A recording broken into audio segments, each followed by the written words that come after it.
there is a fifth dimension, beyond that which is known to man. It is a dimension as vast as space and as timeless as infinity. It is the middle ground between light and shadow, between science and superstition, and it lies between the pit of man's fears and the summit of his knowledge. This is the dimension of imagination. It is an area which we call the Twilight Zone.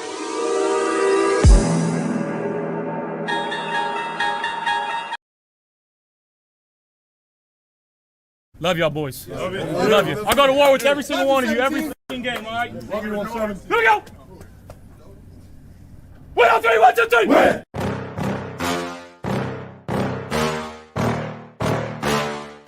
Yeah. Please tell me that I can't, that I won't, that I fail, that I'll never make it out, yeah.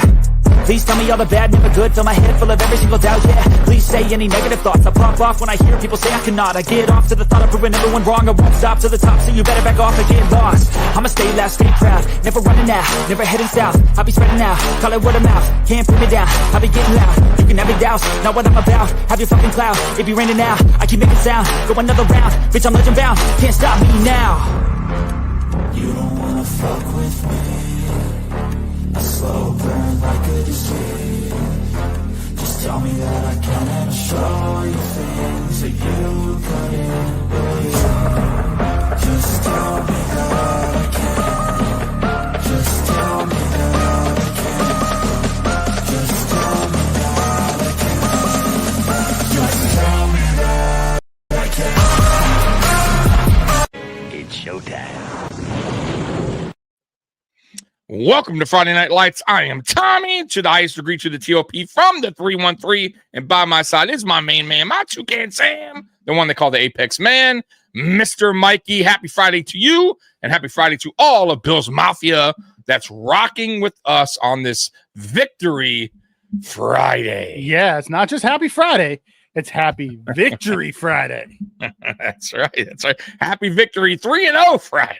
Right? 3-0. And we get to sit back and relax and watch football all weekend long on this mini bye week we're having.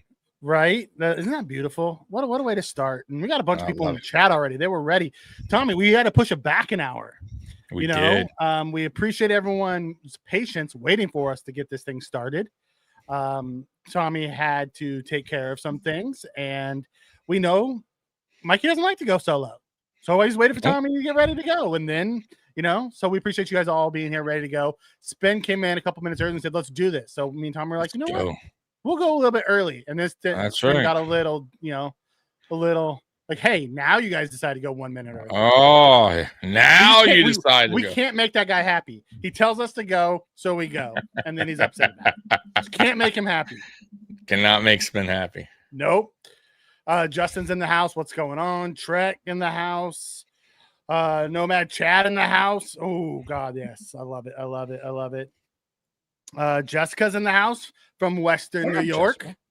Hey, yes. Oh God, I went back and rewatched the game last night or today. Tom, I told you about this before you got on. I owe some people an apology. Oh, so an apology. Let me explain why. So I started today, went to work, and then it was probably about 8 o'clock this morning, and all of a sudden I get a text. Get a text from, because I'm part of the insiders for the Shout. I also get a text from, Joe Marino's crew because I'm part of his things too. So Shout sends me the PFF reports. I'm like, let me just go see what, I'm not overly fond of the PFF grades. I'm like, let me just go see. So I go straight to the defense. And I'm like, what? Daquan was our leading PFF grade getter? I'm like, okay, what did I miss? Because I crapped on him last night. I'm like, Rousseau was fourth. I'm like, we talked about Bosa. We talked about Walker. Both were really good. So I came home and I'm like, you know what? I'm going to watch the game because, I have the NFL Plus Premium. So I'm like, I'm going to watch the alternate view. And the alternate view shows from up top and it gives you all 22 guys. So I just watched the defense. And I just watched the defense line. I didn't watch the ball. I just watched them. I owe Rousseau and Daquan an apology.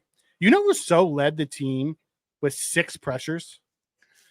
No, I didn't know because I need to watch all 22 like you did. But going by my instant reaction, obviously I didn't see it firsthand live. Because remember, it doesn't show everything like the all 22 review does. So as soon as I do, then obviously I'll let you know, what I saw. But I'm going to take your word for it, man. I mean, you're a pretty honest guy there, Mikey. So from what I saw from an X's and O's standpoint, all the run stuffs, the defense actually didn't play as bad as I thought they did. Like when I went back and rewatched it, we gave up some bad third downs on Tua's playing off script, which is so unusual. Mm-hmm. We took some bad angles on some third downs that let Tua get outside the pocket. We had some really bad timing blitzes. Like at the end of the first half, we had them in like 3rd and 8, and we ran a corner blitz and allowed Tua to check it down to Tyreek, and then he made a couple people miss and got a first down, and that extended it, and then they went down and got the touchdown. Like we had some really bad timed blitzes that we probably shouldn't have on those. Yeah. I mean, listen, man, I told you when we went live. Let me backtrack. Anytime we go live, guys, after a game, we go live instantly, right? So that's why we do a show the following day, because sometimes we miss things, and sometimes it's good to go back and like Mikey said, rewatch the all 22, which gives you a little bit more perspective. So when we do these instant reactions, we could be wrong, and that's why Mikey's saying what he's saying. For me, I haven't had time today to watch the all 22, but I will just go on your word. But I will watch it, obviously. But my thing was, judging with what I just, remember and watching the game, was there was just inconsistency. Yeah. What do you say? That's why you're not allowed to have an opinion until you watch the all 22. Yeah, I mean, you got to remember, it's instant reaction. We go live just like anyone else goes live. Right after the game. So you're only going by what you remember. Kind of, you're fueled up. You know what I mean? Especially when games are close, I notice, or on the losing end, your emotions are running high. You're kind of just remembering what you can at the time. So yeah, it's different. That's why. By the way, that's why coaches also go, and players go and watch film after, right, to see the mistakes they did or the things they did better than they, they look better than maybe they saw. Yeah, exactly. So. It is what it is, man. You're not gonna. We're not gonna be 100% right on following on post game reports, but we'll get it right usually the following day. And I'll eat it. I have no problem eating it. My thing is this though, and before I, obviously I haven't watched all 22. I just felt like, and I'll stick to this for now. I just feel like that game, at least, it was just a lot of inconsistency from both sides of the ball, from defense and offense. I thought the defense did good things, and then I thought the defense kind of did some bad things, right? Same with the offense. I thought the offense had really nice drives, and then other drives, they just were asleep. They were asleep at the wheel. It just was nothing going on. So that's my 2 cents as far as, my initial thought. I have to obviously go back and watch all 22, but I still think things need to get better. They will. Yeah. It's early in the season. We don't want to be clicking on all cylinders right now anyways. So I love Trek's comment here, because watching that game, this is exactly what I saw. Sanders was nowhere to be found. Yeah, and Walker was at one of the highlights. Walker's ability to still take on the blocks and create pressure. Like that pick, Walker actually hit it. His arms hit the ball, which deflected it to Tua. To Bernard. Like it hit Walker's arms and deflected to Bernard. Oh, did it? Okay. Yeah. I got it. Once again, I got to go back and look. Yeah. But I know he had his hands. I know he did the right thing and put both his hands up. I know his hands are up on that play. So when he went up like this, it hit here and like. I still think it would have been a pick regardless. Me too. He jumped it, it looked like he threw it right to him. And the reason why it looked like it threw it right to him is because of how it was deflected. Well, it actually worked out. If it got deflected, then obviously they have another passing down. So, things like that work out, right? Yeah, no, absolutely. But I love this because this very much could be the case. I hope Sanders gets better and ends up being really good, because man, he has all the talent in the world to do it. But if not, hitting on one of the two is huge. It's why you keep throwing darts and you take more than one out of position when you need to. Yeah, absolutely. I still think Sanders is going to be all right, man. They're going to have games where they're going to have their off days. I mean, you know, this is the rookie struggle. You know, a lot of rookie struggles year one.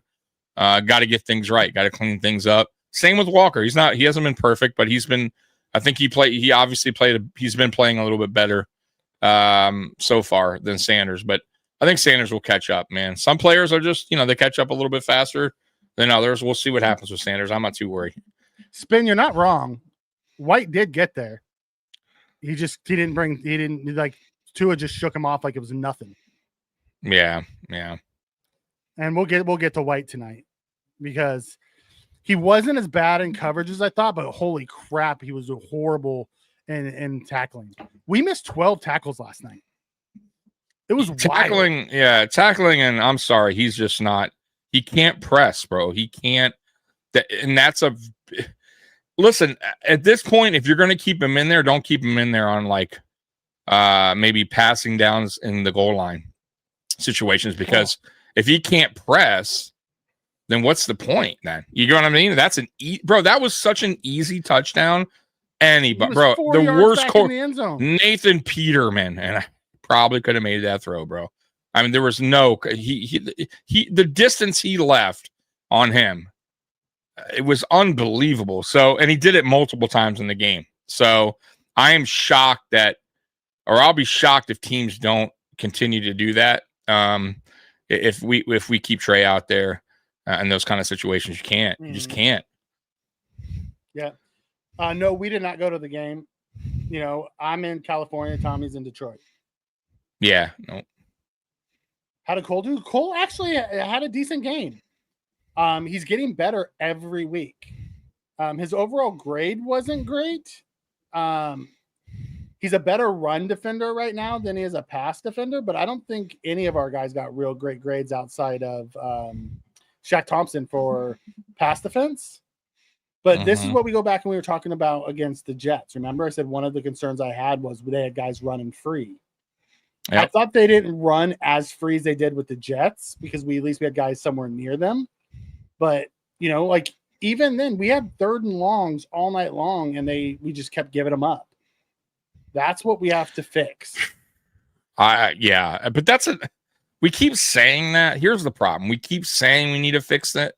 We keep saying we need to fix a lot of things throughout the years, and it just seems like we can't. And I don't understand it. You know what I mean? And it's not just us complaining. Believe it or not, McDermott is saying the same thing. And it's like, McDermott, you know this has been an issue, right? If you're talking about it, you sure as fuck know you got to do something better. You got to get with Bobby Babich, and you need to clean that shit up because clearly it's still a problem. So I don't understand why, you know, same thing with tackling. It seems like tackling and 3rd and longs have been an issue here over the last 2-3 years. And it's unacceptable. You can't have that. So hopefully they figure it out, man. He gets with Babich, gets with Nielsen, gets with his defensive coaching staff and get these players right, man. Do what you got to do, but you got to clean that shit up, Mikey. You cannot keep continuing to have these issues. I don't know what it is. I don't know if it's scheme. I don't know if it's guys just not playing the being in the right thing and doing the right thing. Because what happened was on a lot of those 3rd downs, our end and really is like Bosa and Epinesa, they went wide rather than trying to compress the pocket. They went wide to try to get him, and then Tua just rolled out. Or they tried to go inside. And you know what I noticed too on some of these 3rd and longs. We're giving up so much cushion. Let's say it's 3rd and 12. We're giving up so much cushion that we're giving up like a 7-yard pass that turns into 10 with yards after catch. And then it's, 4th and manageable. Yeah. Or 3rd and 10 and we're giving up an 8-yard pass and it goes 11 and first down. Like, I don't understand why it's the coverage. It's the scheme. Like, we cannot play this soft zone every 3rd and long. I don't understand why we do it. It's okay. Like, I get it if it's like a 3rd and 20. Fine. You play a little back there. I understand that. You give up 15. Who cares? It's 4th and 5. You know what I mean? But 3rd and 11, you can't give up that much cushion. You just can't do that. So I don't know. It has to get fixed. Hey, I'm serious, Sean. I know. I get it. But Nate Peterman could have absolutely made that there, I think. Trey was 4 yards into the end zone on that. Like, dude, he had no chance of doing anything. I don't know if he thought it was. I don't know what kind of thing. If he just had the wrong play call, because he dropped into zone like there was someone coming over the top of him. It was like he thought he was at the 50 or something. It was wild. It was weird. Like, it was like he just got stuck, right? It just seems like he didn't know what was going on there. It was really odd. Yeah, I don't know if I'm going to go next year or the year after, but I do plan on coming to one of the games at the new stadium. Okay. Yeah, Roundtable was there with they had like a big party thing. Yeah, TD and Dan and Richie from Jets. The Patriots guy. TD sounded like he was crying after the game. I don't know if you saw that, or he was walking out of Buffalo Stadium or whatever. He was mad. Yeah, but he sounded like he was like, oh, man. I don't know if he lost his voice. I think he lost his voice, and he was like, it was someone like kicked his dog. That's what he felt like. He took that loss really hard. Yeah, but I mean, was he? The thing is, though, I get it. The game was somewhat close or whatever, but realistically, did he like? For me, if you're a bad team, just whatever in general, and you go to a game, I'm just saying, and I know it sucks. You wind up losing. You're competitive. Let's say the game's competitive. I still will walk out and be like, it's kind of yeah, still the better team won. You know what I mean? I wouldn't. It's not like we're great. Like, if we lost, though, I would have that emotion leaving the game. You get what I'm saying? Like, what the fuck just happened? I think I'd be more mad than upset, like furious. You know what I mean? But I don't know. I'm very curious on why he thought like anything would have been really too much different. Like, we had that game. Like, honestly, even though it was close, Mikey, I never thought, not once, that we were going to lose that game. Not once. Even when they were driving before the interception. Even at halftime? I had no. I'm telling you, when you were on here at halftime. No, ask anybody. You can watch the halftime report. It's only 10 minutes long. But yeah, no, I was. I told him. I said when I came on here, I'm like, man, what a weird game. I said it's not like going the way we planned, obviously, but we'll be all right. I think I saw something like that. We'll win the game. But I said this game is just a weird flow to it.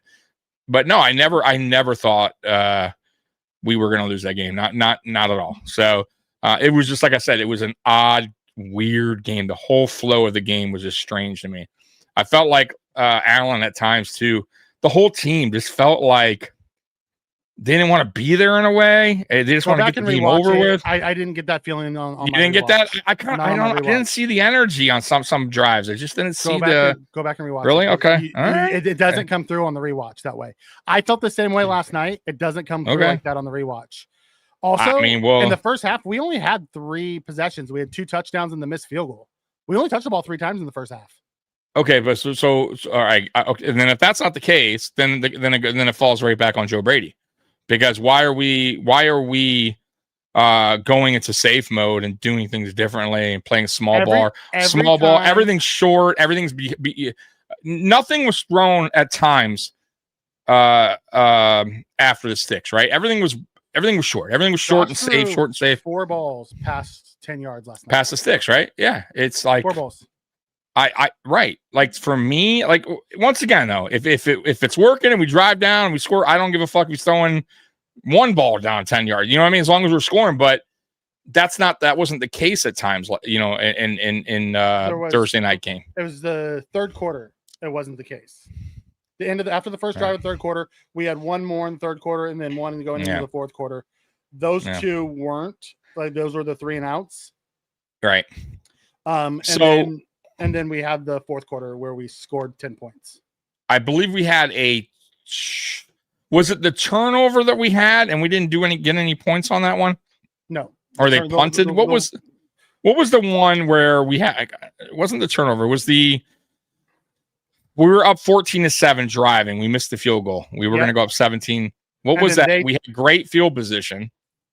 I believe didn't on have that great field position. We started that at the 15 after a penalty. Did we? But we drove good. Oh, that's right. We got the penalty, right? It was the penalty that kept that drive alive. And I'm just trying to remember. See, that drive there, you have to put points up. You know what I mean? Like that drive there, I felt like, and we were being, I'll be honest too, I felt at times a little cocky, a little bit. I mean, we missed a field goal. That was it in the first half. I know, but I felt like some of the play, like Allen never like does that thing more than once. Like that pass he did to Ray Davis, I think it was Ray. Yeah, like it was like that was a little bit. You need to go back and rewatch it, Tommy. What you saw isn't what actually happened. Like you were in the moment. What I'm saying is that the way you felt, like I felt the same way you did. Go back and rewatch it. It was much. I guess it was a perfect game, Mikey. I'm sorry. I'll watch it. I guess we were great. Sounds like you're saying that was a great performance. I'm just saying. Okay, it doesn't have to be all or nothing. It can sit somewhere in the middle. The first half. What happened at the end of the first half was we were going down and we were actually moving the ball at will. And then we had that 2nd and 8 run and they stuffed us. And then the next play we got sacked and then we missed the field goal. We didn't touch the ball again in the first half after that. Okay. But some of the drives, you can't say that we weren't playing small ball, fucking working in the clock, everything short, everything underneath. And then other times we're playing way different. Yeah, I get it, but that's not, that even was when we drove down. We were playing Mikey, short underneath. That was about as inconsistent of a game for both sides of the ball that you can get. I'll watch the all 22 again, and maybe you're right. Maybe we can agree to disagree. There's no way. There is no way that was a consistent. If you're saying that both sides of the ball was consistent, then that's wild. I'm not saying that. You're okay. Then that's all I'm saying. All or nothing. No, but that's what I'm saying. That's all I'm saying was there was inconsistency in that game. You're telling me that there wasn't. That no, if I have to go back and watch all 22. Inconsistent as you think. All right, I'll watch there was a small portion in there in the third quarter that was extremely inconsistent on the offense. That's it. I'm gonna have to rewatch it and then I will text you what I believe that I saw. Maybe me and you see it different, but right now I didn't see it, so I can't. I'm not gonna like totally, diss what you're saying or say that you're wrong. But from what I recall, it wasn't okay. It wasn't a poor performance. It was just we could do a ton better, bro. A lot better. I'm not saying we can't be better. I'm saying it's not as bad as you think it was. That's all I'm saying. That game should have never been that close. So yeah, it was. Okay. I'll have to watch all 22, but you're telling me that they're going down to score a touchdown to potentially tie it up. It's not as bad as I think it was. It was bad, like at times. The defense, yes. 100%. I'm not saying the defense. I'm talking about the offense. The offense scored 30. The offense scored 31 points. I'm not saying the offense was total shit. I said there was some inconsistency play, but the defense was very inconsistent, and they gave up way too many points. And most of the inconsistency was on 3rd and long. When you go back and watch it, it's we played really good defense until we got to 3rd and long, and then we couldn't freaking stop them. And they just they played keep away. We basically had, even time of possession. What was the time of possession? What was it? It was 31-28 or something like that. 31-28 something. I got it. 31-29. Yeah. So we 31-47 to 28-13. Okay. We led that so by a couple minutes, right? So it was almost even, I would say. 3 minutes is not crazy, right? No good counselor, fellas. I'm just saying, go back and rewatch it. You're going off of the emotion of watching the game. No, I'm not. I'm just telling you, I didn't watch the all 22 yet. I'll take your word for it, but I'm telling you with me after I watched the all 22. Well, because I'm arguing broadcast view. I'm arguing the point that the game was that we had chances to go up more and we blew them.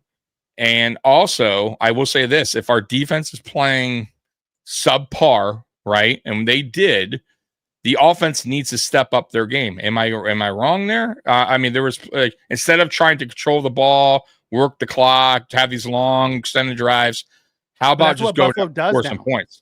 That's what we do. Right. We did it against the Jets. We did it against Baltimore. That's just what we do. But the Jets weren't. But you know what the difference between the Jets and the Dolphins game? It was the same fucking game plan, dude. It was the same game plan. Jets, okay, but the Jets weren't scoring. The Jets had 3 points at one point in the third quarter. There was nowhere near what the Dolphins were doing as far as points go. When the game's going into halftime, what was it? What was the halftime? 14-7? 14-14 at halftime. 14-4. Look at me. 14-7. I thought we should have 14-7. 14-14. Right there. The halftime should have been adjustments. Should have been, hey, offense, we need to fucking pick it up here. We need to start putting the pedal to the metal, because I don't know if our defense is going to hold them to just another touchdown, which we did. Thank God. But I'm just saying we need to. For me, it's always the game flow. How's the game going, right? How's the flow of the game going, right? Is the defense struggling? Okay, the offense needs to pick them up. Is the defense playing solid ball? Okay, then okay, fine. You can start working the clock, having these long extended drives. I get it, right? But that wasn't the case, right? In this game, the game was tied. You got to do better. That's all I'm saying. But I get your point. I'll have to watch all 22. I understand what you're saying. I'm saying the offense wasn't as bad as you think it was, because there was. Now, don't get me wrong. In those 2 drives where we went 3 and out, really 3 drives, and we got bailed out, and then that led to a touchdown. Yeah. Those 3 drives were as bad as it gets. Outside of that, the Bills were actually really good on offense. They just moved the ball at will, did what they want outside of that small area. Now, the defense, they were actually pretty good outside of the 3rd and longs. Every time we got them to a distance, 2nd and long, 3rd and long, we'd give up a 10-yard because we play that soft zone every time. Yeah, I mean, looking at the stats, right? Just off here, right? Without watching all 22, I get, like, more than likely, yeah, I'm probably, not seeing it how you are after seeing that, right? Allen, 22 of 28, 213, 3 touchdowns. That's pretty damn good, right? That's not bad at all, right? I can't really complain too much there. James Cook, 19 carries, 108 with a touchdown. That's complimentary football, right? Your running back's getting involved. Allen's getting involved in the passing game. Not crazy, but with the yards, but 213's decent. The receiving, Kincaid, 66, 45 for Shakir, Moore with 30, Shavers with 24. By the way, it's good to see Shavers getting involved a little bit in the offense, by the way. And Coleman with 20.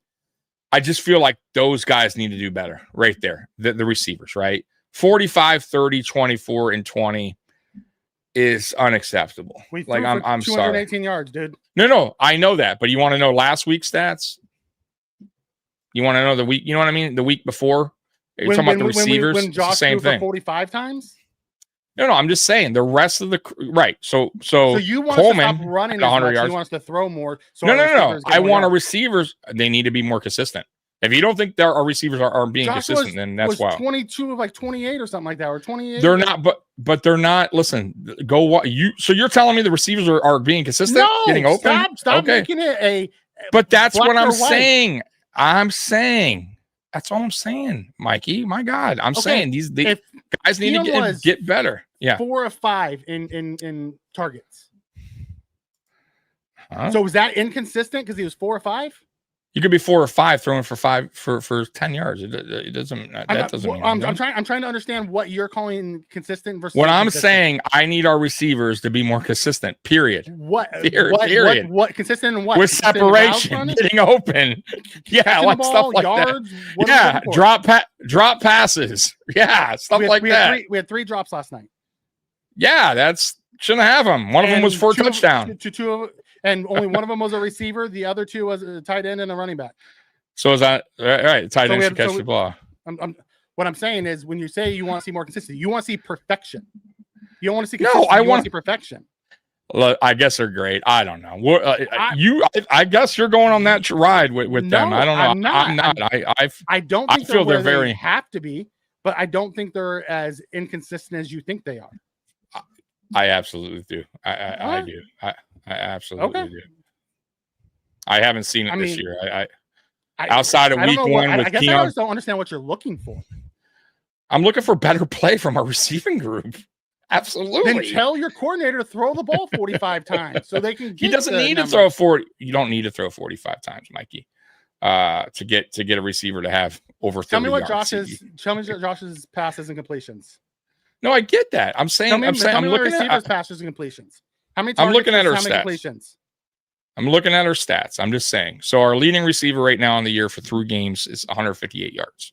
Keon Coleman. Okay. For 3 games. So how many targets versus how many catches? Because our offensive coordinator puts them in the routes that they're in.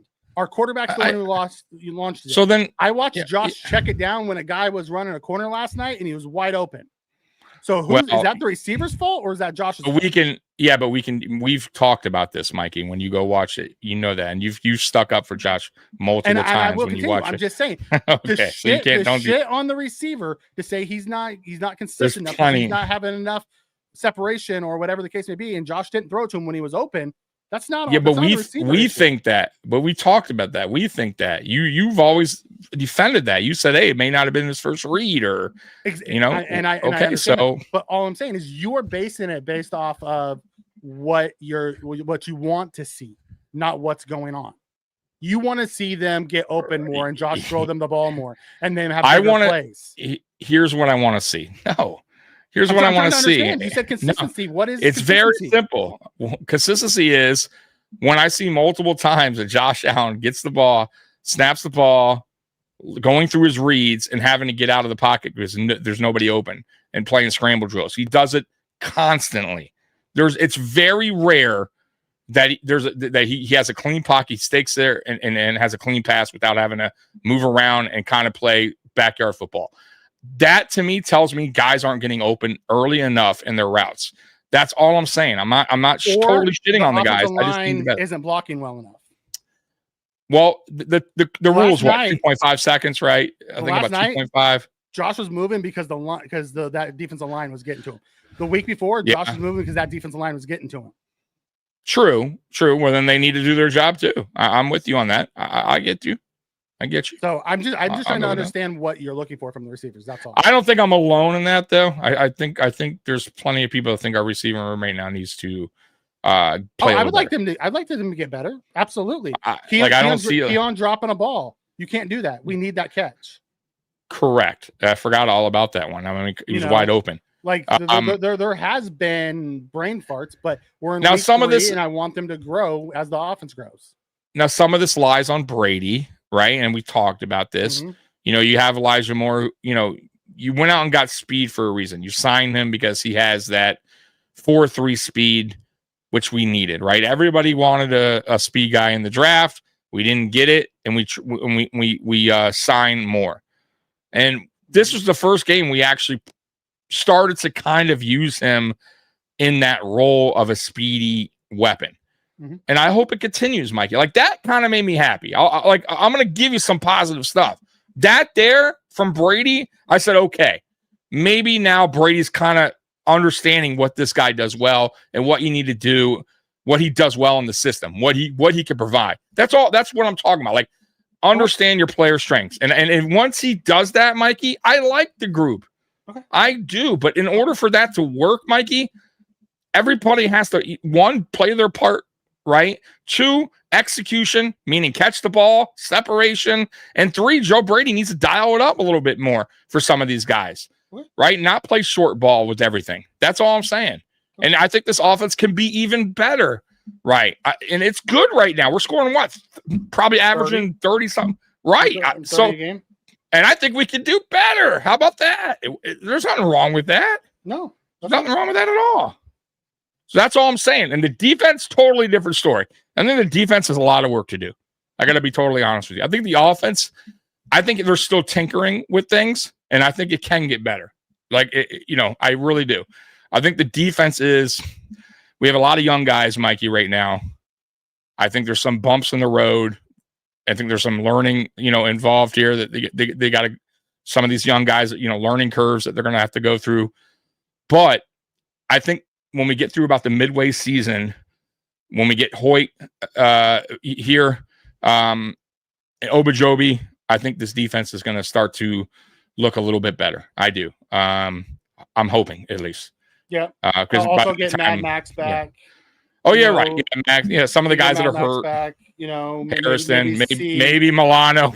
Yeah. Well, McDermott did come out and say today that Milano's not a long-term thing. So that's good. Yeah.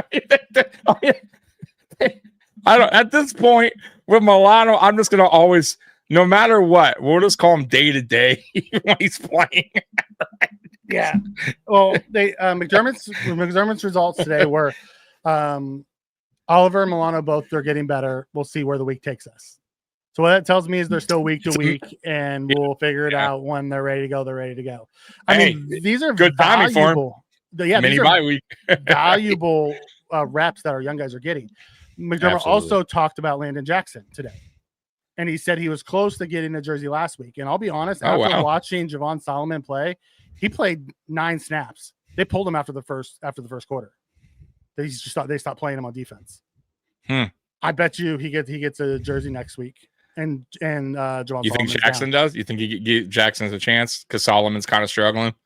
It's possible. It's possible. I mean, why not? I mean, if one guy's struggling, you might as well put the other guy in to see what's it going to hurt you. We can have a difference of opinion. Oh, dude, we used to get more wild than this, bro. Yeah, we've been actually playing really nice lately. Now tonight was just back to the old school. on this. We're gonna have to agree to disagree. I want Tommy to rewatch the game. Yeah, I'll have to see where we go. I'll have to rewatch it. Yeah, Solomon season was really bad last night. I went back in that rewatch. It was not pretty. You know, he's not really winning his pass rushes. Yeah, and his run defense isn't good. You know, it's better than it was last year, but not real great this year. And his pass rushing is gone down. I don't know what's going on. Yeah, I had high hopes for him to improve, but right now he's Rousseau wasn't a no-show. If you go back and rewatch it, Rousseau was not a no-show. He actually led our team in pressures. And we can say he didn't get home, but you know what? No one got home last night. We hit Tua one time last night as a whole. And Tua also averaged 4 yards per attempt. So he was getting the ball out to checkdowns all night long. It's what put him in a lot of 3rd and longs. And our defense just couldn't stop the 3rd and long. Yeah, everything was short.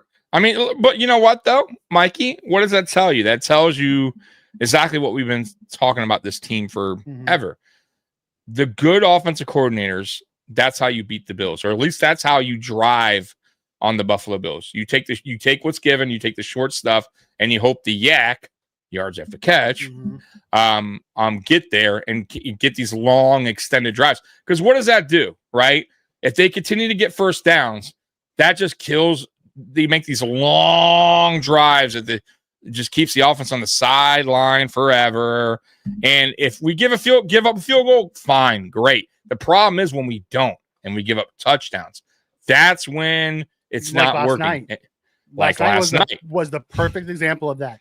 And they kept Josh off the field. Their game plan was fantastic last night. Yeah. Long, short completions, which is an extension of the run game, and then complete on 3rd and 4th down because we would give up the 3rd and, we talked about it, where they'd get like a 9, and then they'd go for it on 4th down and they'd get it. And, it was over and over and over like that. And they just kept Josh off the field.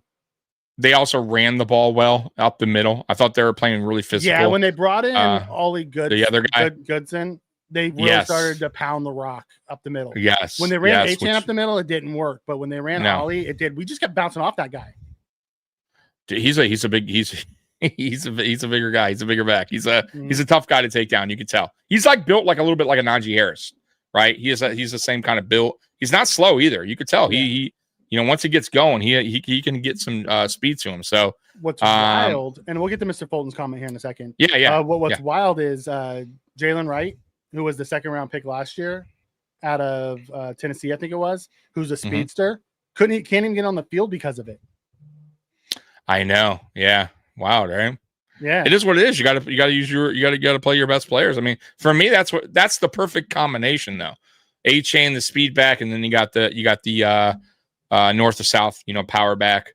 That's a perfect combination. That's what, like, I would wish the Bills would get that. We're still going after these smaller backs. It's just driving me insane. You want us to get a Braylon Allen, or we have to get a bigger, go hand in hand with James Cook. And I'll tell you, we talked about this. Remember when we signed, God, what was his name? We were like, why don't the guy that just retired? a few years ago. I don't forget who it was. Oh God, Harris. What? No, it wasn't Alabama. Harris. Alabama running back, right? He- And he got hurt, and then he retired. Yeah, the bigger guy, and we No, were not like, Harris. Jesus, I It can't wasn't think of the- his name. he was around the league for a while, Yeah, I can't think of his name. and then we got But- Fournette. Right, we tried to use And him. we thought Fournette was going to be the perfect, Yeah. because he was big. Yeah. Yeah, exactly. God, So, what was his name? but you know who I'm talking about. Yeah, And we kept saying, because he actually had some games where we were like, why don't you use this guy and just kind of like let him basically break down the defensive line a little bit, right? Make them feel that, right? Because he was tough to take down, and then we'll make the RB1's job a lot easier, right? Getting through the line. That's what Henry does so well, right? He just physically abuses the defensive line. Any guys is trying to tackle him. So, but I forget that guy's name, man. He retired just recently. yeah. He ended up breaking his neck with us.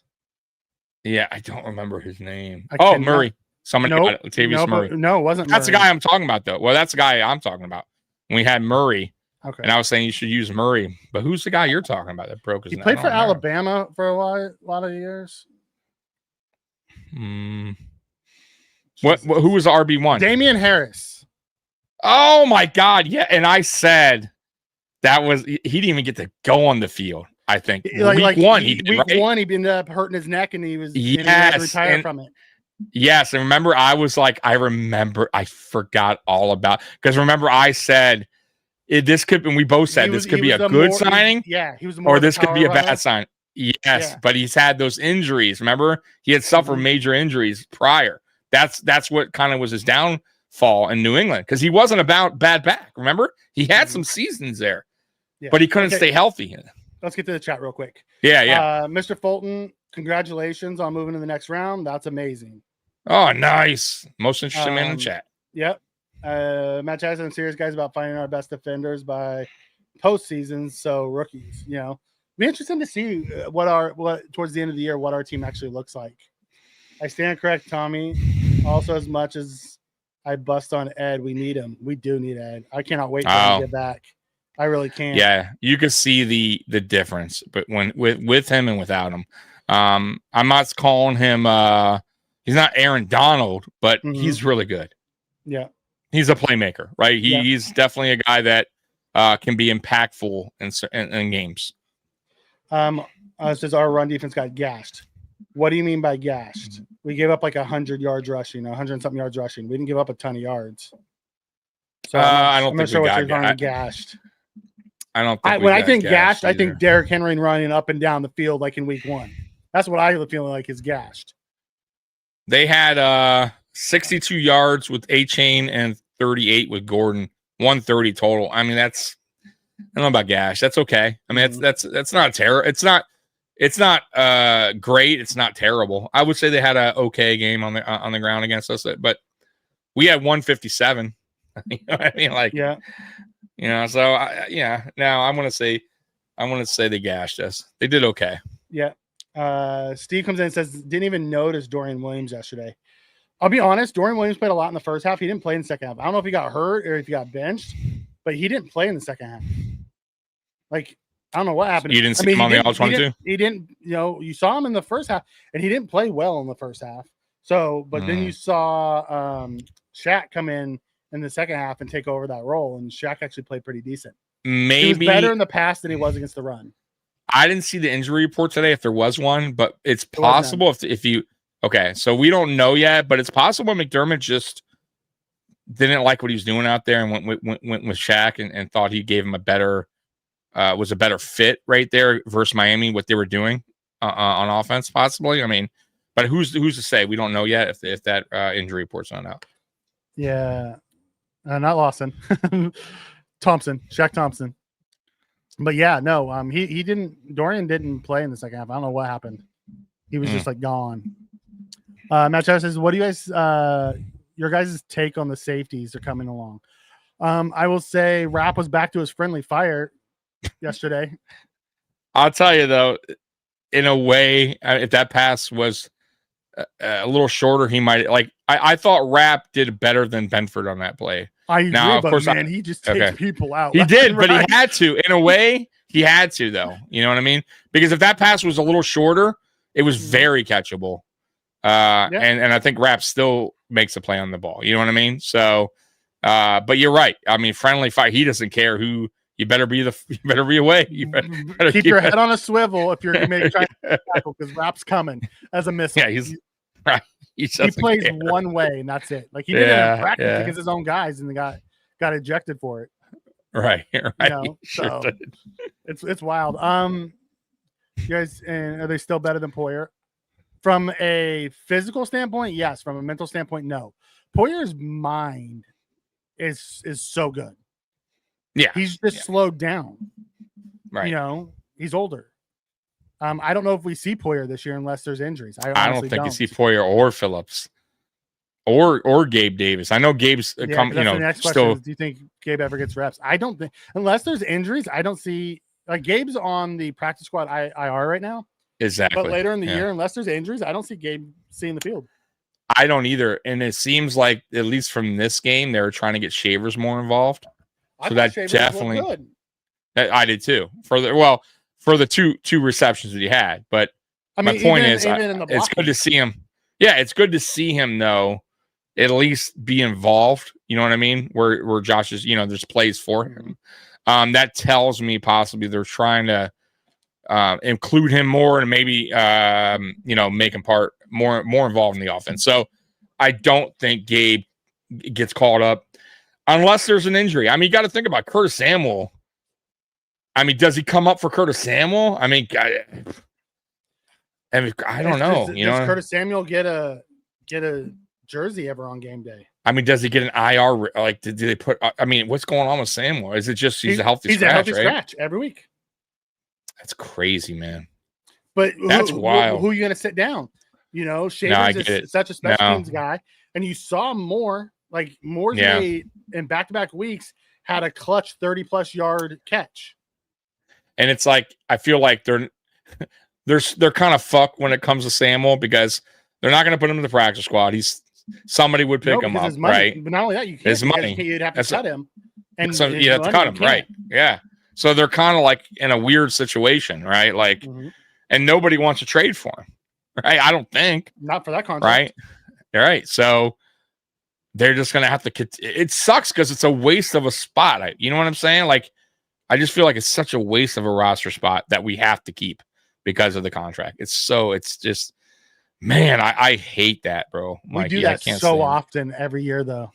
We always have one guy that we're keeping. It's wild to me.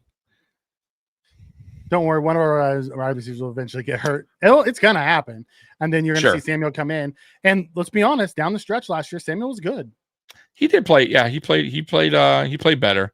We'll see. I still, Curtis Samuel, because I'm remembering the days where he played for Carolina. He was a decent receiver. Like, I don't know what happened here. He just got hurt. Couldn't really.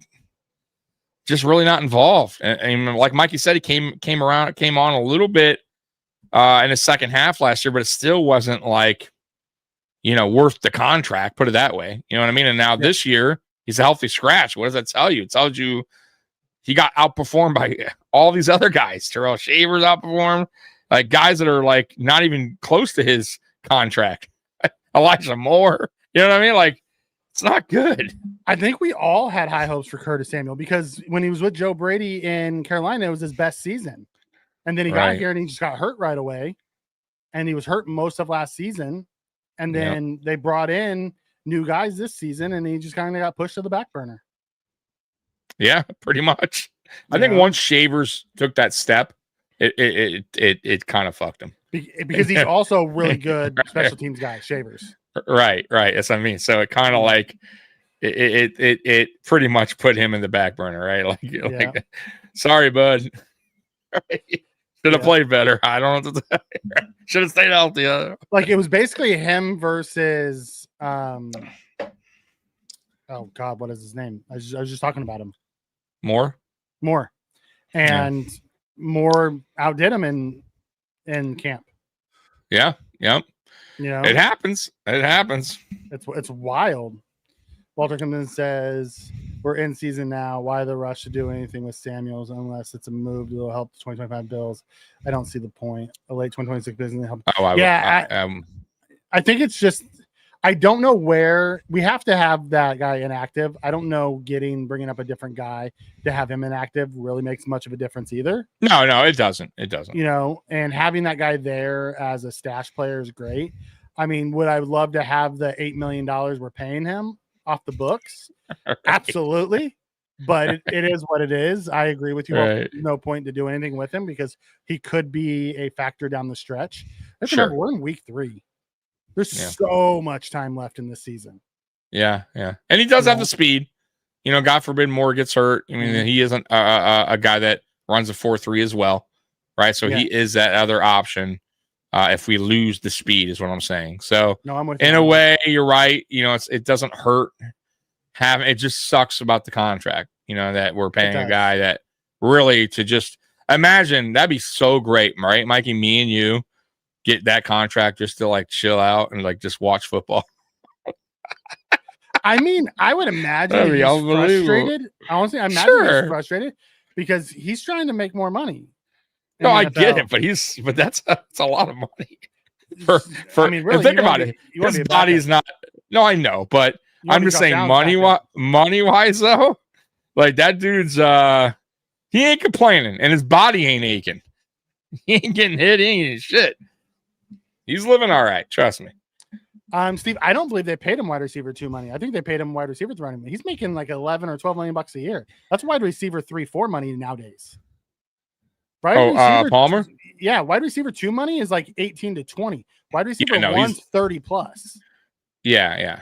Like we didn't pay him a ton of money. He wasn't overpaid by any means. Yeah, I think he got about wide receiver 3. If you look at the contract, it's not. I would say this though. I don't think he's performing right now to the contract, but I don't think he's crazily underperforming either to it. Like we'll see. It's way too early to tell. But yeah, it's not a crazy big contract either. So we'll see what happens. I mean, look at Gabe Davis. Gabe Davis got a contract in Jacksonville fizzled out quickly. So 1 year. 1 year is gone. Yep. So we'll see what it comes to Palmer. I'm not worried yet with him. I will say this though, I do. Of course, I know I got to watch all 22. But boy, on one of his routes, but he looks slow as shit. He is not. He does not have burners. That's for sure. He's not good, the fastest guy. Route runner. He's a good route runner. Good route runner. He didn't have a great game last night. Like he just seems so slow. Yeah. Like you don't really like even on the all 22 because I didn't go back and watch too much of the receivers. I told you I focused a lot on the D line. Okay. I did watch the offense though, but I wasn't like focusing on one player on the offense. Gotcha. You didn't really notice him running routes and stuff. Like really, you didn't. You noticed the speed from Moore. You saw Keon. You know what I mean? You saw Shakir. You saw those guys when they were running routes and doing things. Palmer kind of just blended in last night. I'll tell you what play I remember offhand. It's worked a couple times this year. And I don't know why they don't go to it more often. The Keon Coleman slant pass works to perfection. Mm-hmm. It's worked almost, I think, every single time they've dialed that up for him because he's a bigger body receiver. So he kind of like shadows the defender, right? And the defender's playing behind him, obviously. And he just boxes him out most of the time. And I feel like I know it's worked pretty much every single time they've ran it. And I wish they would go to it more often. They just haven't really dialed that play up more. And I would love to see that more. And then with Moore yesterday, once again, he has that speed. I just don't know why we use him on one play and then we don't see him again for another 2 quarters. It's like, let's, I'm not saying make him a focal point, but let's start dialing up a little bit more for some of these guys, like Moore and Coleman. That's all I'm saying on that. Mm-hmm. No, I'm with you on that. I'd like to see us use more and more than just the little, reverse, the handoff reverse, right? Or a bubble screen or something like that. We don't even use them in the bubble screen. That's Keon. We use our bigger guys, that's Keon. Or tight ends too. yeah. I don't get that either. Yeah. That's we don't use the little jitterbug guys. You know who should be running those? Shakir and Moore should be running those. We used to do Shakir more often, remember? But you know what? I think they're not. I think because of Shakir's ankle, because that's kind of one of those plays. It's kind of like, you know, he has to make the first defender miss. It's kind of tight space. Maybe they're waiting for him to get that. Also, you have to have that first cut. Maybe his ankle's not 100% to do that quick cut. Night. You know, yeah, he did look. He's getting there. He's definitely getting better. When he turned that corner, he stuck his cleats in the ground and his ankle. Yeah. And made because if it was still bad, he goes out of bounds there because he can't plant and go. Yeah, exactly. I think he's getting there. I think he's like probably 80%, right? You know, 75, 80%, if I had to guess. But he's once he gets like 100, we're gonna see, I think, better, you know, from him. You're gonna see Josh go to him a little bit more. Because he's definitely a weapon, right? He's definitely a weapon on this team. I get what you're saying, John. They went to the orbit. Popped it out there and he did it, which I love. You know, he's caught a few of those through the years, and then they run fakes off of that to get other people open, which is awesome. You know what I mean? I tell you what, I love that. I'll tell you what play I liked a lot too that they could go to a little bit more too. Hawes, by the way, and this is the Hawes play. He is. I'm not shocked. I am very surprised on how quickly he's learning the game. And playing really looks physical. Nothing like the rookie that we saw in preseason. Nothing. Like he's I don't know what, like the game has just totally slowed down for him. I love his approach. I love his nastiness. But the play I'm talking about, which I would hope they would do more, is that rollout where he's blocking for Allen and the defender has to kind of go, all right, I gotta choose here. Did you see on that block? It's such a nice play. Did you see on that block he pancaked Judon and then went out?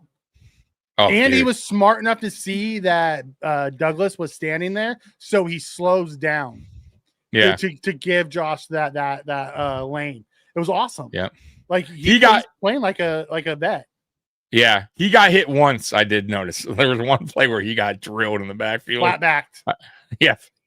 He got flat backed. I don't know who did it, but boy, I'm like, yeah. But I'm thinking, you know what? He probably got up and was like, all right, bitch. All right, motherfucker. I mean, he had been earholing those DNs all night long. So the DN got him back. That guy, he's like, I'm going to get this motherfucker. And he did. He put him on his ass. Dude, I'm like, holy shit, that was Hawes. I didn't expect that, but Hawes be laying people out too, so it's all good. Yeah, you know, like his ability to wipe people away, him and Dawson Knox as a team blocking is really good. And the run game, and wild. And I'm gonna tell you right now, this is another reason if KK doesn't start picking shit up. I thought KK was really good yesterday. No, but I mean for the year. I'm not talking about just here and there. I'm talking about start picking up his total game, right? Everything, and make it a good season. I don't see that they're going to pick up his 5th year option. I just don't. I don't. Now, if he does start to pick it up and start to show why they drafted him, then they'll probably, extend him. But the reason why I say that is because the addition of Hawes and then Knox is still Josh's kind of guy when more than Kincaid. But I think Kincaid's getting there. He just has to be a little bit more consistent with his catches. I think I don't know what it is with his hands lately. He was sure-handed coming out of college. I don't get why now he's having these drops. It's just so odd to me. Night wasn't really on him. That was just a nice. That was a great defense. That was a great defense play. I'll give you that. Yeah. But he's had a couple. Would I liked him to make that catch? Absolutely. Sure. Sure.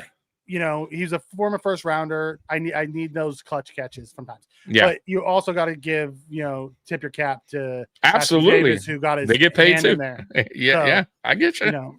But I'm with you on that. I'm with you. We need to see him on the trajectory in order for him to get the 5th year option. But I'll be honest, I like the way our tight end room is. I love our 3 tight end sets that we have going on. Yeah. Jackson Oz reminds me of Pete Metzler. He's a great blocker and has sure hands. Right now he does. Yeah, we didn't see that in preseason. We watched him drop a bunch. Right. And he wasn't known for that in college. He was not like a receiving tight end. That's not what his game was. No, but neither was Dawson Knox. Dawson Knox was just a blocker in college too. He had 0 touchdowns in college. Correct. You know, Matt Chatter comes in and says, "Do you guys fear Spencer Rattler?" Spencer's taken a step in year 2, but do I fear New Orleans? No. Do I think New Orleans is better than I thought they were going to be? Yes. Am I concerned that New Orleans is going to beat Buffalo? No. No. That would be I would be pissed. Really, Walter? He said, outside of the up-tempo against the Ravens, I felt underwhelmed mostly with our passing attack. The passing game feels too dependent on the run, in my opinion. It's early, though. I think that's by design. I really do. Because when we came out yesterday, we came out throwing the ball, and we went right down the field the first 2 drives. No problem. Yeah. The thing... There's no deep balls. That's the problem. I think everyone has a problem with this. Yeah. Everything is short and controlled. We have not opened up our offense at all yet. No. But you know what? I will say this, though. The reason we're looking at it maybe different is because before our offensive line got to this point, and before James Cook, we had Singletary, and I love Singletary, but we had a poor offensive line for the most part. We had a decent back, but he couldn't make up for the poor offensive line. So we passed way more. We probably were 70-30 on the pass, right? We also had a better group of receivers, right? We had, a John Brown who was still, in his prime in a way. We had Cole Beasley who was, in his prime when we first got him. And then obviously Stephon Diggs and Emmanuel Sanders and even Gabe Davis. Like, we had a much more dependable receivers and less dependable running backs and offensive line. So for run blocking, right? So I think we got used to that style of play. And now, I think the plan was for a long time was to build the offensive line and make the game more, 50-50 almost in a way, right? Where we're not always depending on the pass, where it's not so pass heavy. Because it used to be backwards. It used to be pass to open up the run, right? And now I think it's 50-50. I don't think it's either way. I think it's just a well-balanced offense rather than before where it was just kind of a one-trick pony, which was more passing. So that's how I see it. I think a lot of fans kind of get tied up in that. I don't have a problem with that. I do agree with you. I think some of my issue is our pass game is just short, quick stuff. Like, there is no long balls really going right now. Like, there's no deep shots at all. Because I don't think we have the guy. Right now, there's not the guy. Like, Gabe Davis. You can scheme that up, though.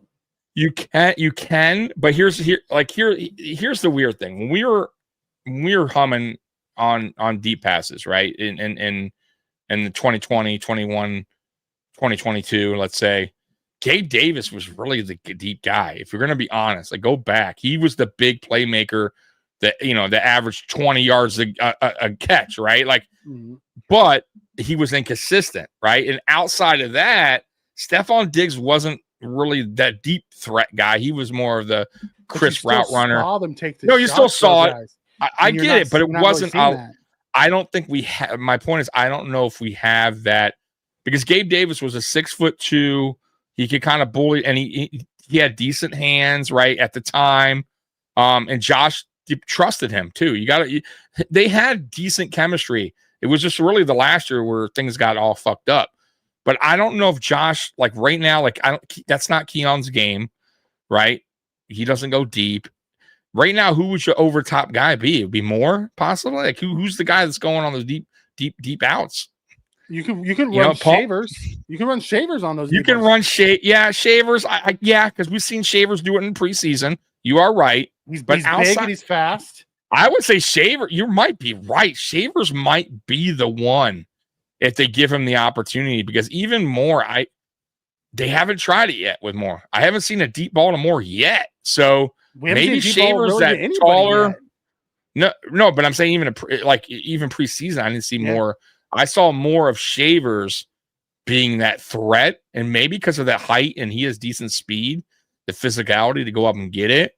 Maybe that's a good option for Josh. That is a Gabe Davis type of player where the height, you know what I'm saying? The height, the build, and Gabe wasn't slow either, right? I think they have probably the same about speed, Gabe and Shavers. I think they're about even because Gabe wasn't really slow either. So, yeah, that'd be interesting. I would like to see that. At least give it a shot. Give it a shot here, right? With him, a couple, can't hurt. But yeah, we haven't really gone that direction. No, because we had a 30-yard pass to Kincaid, which was knocked away. Right. We had the opening one to Coleman, which was a pass interference, but that's it. And we had one-on-one single coverage all night against really bad corners, and we never took a shot. We just don't. I was thinking though today too. Before you go, go ahead. Do you think they coached that out of Josh? Asking him to play smart, play underneath, play under control, get the 4, 5, 6 yards. Yes, and move forward. So I'm going to say yes and no. So here's the deal. I think defenses don't. I don't think they don't respect that part of our game. So I think they're bringing a little bit more heat in that, and that's why you're seeing a lot of pressure on Josh early, and we're getting rid of the ball earlier, right? So it's kind of on defense too. Like I don't think honestly, do you think defenses really respect our deep game, our deep ball? I don't think so. I think they're playing a certain style of defense on us where they're playing a little bit more physical and a little bit more aggressive, daring us to throw it deep. And we're just not, because that's not what we're just not doing it. So I have to say it's like a little bit of both. I think they're well aware of that, and we're just taking what the defense gives us when they're playing aggressive like that. Because you got to remember the Jets, pressure, whole fucking game, right? Mm-hmm. So you got to take real quick. You got to get rid of the ball, right? Same thing with the Dolphins. It was a lot of pressure. So, that's how I see it. Even Baltimore was bringing it. So I just don't know if defenses really respect that, respect our offense like that. As far as a deep shot goes, we're just not doing it. So why would defenses play for it? I wouldn't. You know what I'm saying? So it just surprises me. That's why I said, do you think it's been coached out of Josh? Because you have one-on-one. Like, why aren't we giving him a 50-50 shot? Instead, we're checking down, taking a 3-4 yard at a time. It's odd. I mean, it's what everyone said that Josh would never be able to do, and now he does it. And I kind of miss him taking those shots, because last year we took him to Hollins. Mac was our guy that we kept taking. Yeah, sometimes we really haven't done that much this year. When I notice he does it is when he's scrambling, right? It's when he tends to take those kind of deeper shots. Right, and normally it's when he's rolling to the right. He's wait, and then he usually waits for a receiver to go deep, get open and kind of chucks it downfield.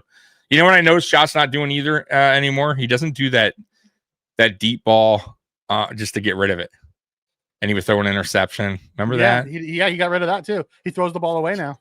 He just totally just doesn't do it anymore. Which is fine, obviously, right? Like we don't want that, but it was just odd. That was part of his game. He's matured as a quarterback. Yeah.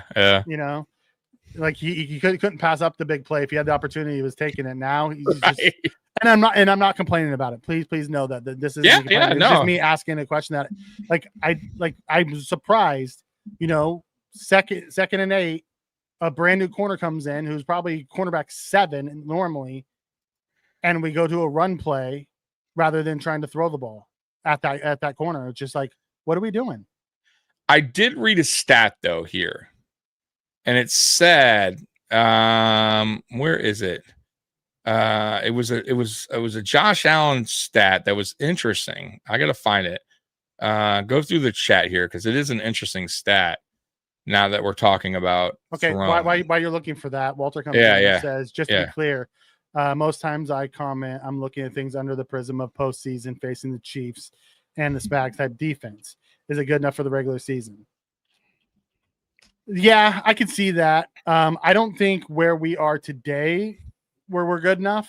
and maybe this goes back to what Tommy was talking about earlier when we got in our, back and forth about consistency, what he calls consistency. Maybe he's really, he's looking at it. It's like he doesn't feel like it's just good enough to get over the hump today.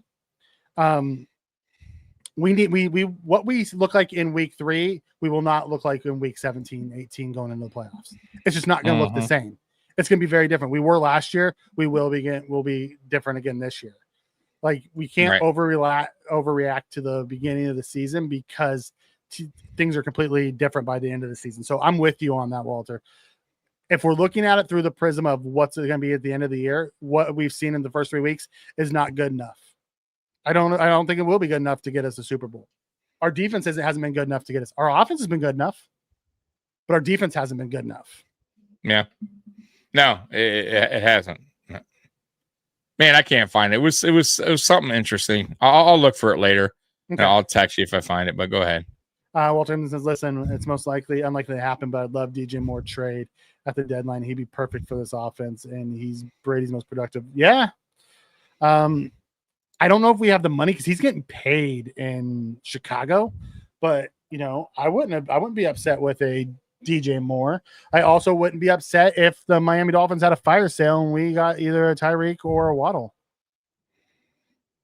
Like, those guys are just, being unproductive there.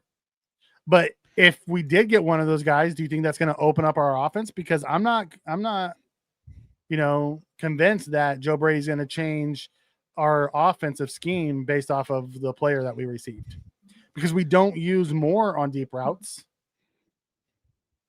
Well, this is not the stat I was looking for, but this one is interesting too, Mikey. I don't know if you saw this today, but this stat is Josh Allen has more touchdowns than 12 other teams since 2018. I did see that. Golly, he is a touchdown machine. Man, it's crazy, bro. He's the greatest touchdown weapon in NFL history. Fastest quarterback to ever get 300. He beat Mahomes by a game. It's wild, right? It's absolutely wild. Man, this is crazy to me. That's a wild stat. He has more touchdowns by himself than than a whole team. 12 teams in the NFL. That's mind-boggling. Like, you would never think that, right? Like, that a player could. Colin had some pretty good stats on his show today talking about him. Cowherd. I did see a Cowherd. Yeah, I saw something. I haven't watched it yet, but I did see that he had a clip out with talking about Josh Allen. I definitely will go watch that. You want to hear something hilarious? So ESPN opened up and Greeny was talking about, he thinks Josh Allen's like one of the best quarterbacks he's ever seen, right? And they asked the panel. Most of them said yes.